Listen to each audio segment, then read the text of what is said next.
गाड़ी दुर्घटन दीर्घ 4.5 वर्ष हम रोग शज्या पड़ रही धर्मानंद सुतार। सोशल मीडिया खबर पाई केन्दुझर जिला आनंदपुर अंचल माँ मंगला सेवा संगठन प्रतिष्ठाता हरिहर ओझा निर्देश क्रम संगठन सदस्य और सदस्य माने सहयोग हाथ बढ़ाई। सूचना अनुसार भद्रक जिला चांदबाली ब्लॉक अंतर्गत ओलग ग्रामर धर्मानंद सुतार एक गाड़ी एक्सीडेंट रे दीर्घ 4.5 वर्ष है रोग शज्या पड़ रही। से जड़े दिन मजुरिया होता बेले परिवार कहले पत्नी 2 झील एवं वृद्ध बापा माँ छड़ा आउ केही निजर बोली नाते। धर्मानंद सुस्थ थिबा बेले काठ काम करी जहाँ रोजगार करती सही पैसा रे गुजराण मेटाई थांते।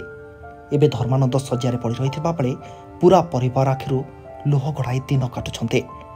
परिवार चलिबा बहु कष्टकर होउथुबा बेले ओलिए खाइले आर ओली को नाही। बंधुबांधव प्रियजन माने जहाँ देउछन्ति ताहाकु खाई दिन काटुथुबा बेले मेडिसिन खाइबा पाई अर्थ नथिबारु सहायता पाई निवेदन करथिले। खबर पाई आनंदपुर अंचलर अग्रणी स्वेच्छासेवी अनुष्ठान माँ मंगला सेवा संगठन कर्मकर्ता माने 3 मास पाई राशन सामग्री सहित पिलामानक पाई पाठ्य उपकरण समेत आर्थिक सहायता राशि प्रदान करिसेंते। एहा सहित प्रशासन तरफरु किछि सहायता सहयोग जोगाई देबा पाई संगठन पक्षरु समस्ते अनुरोध करिसेंते।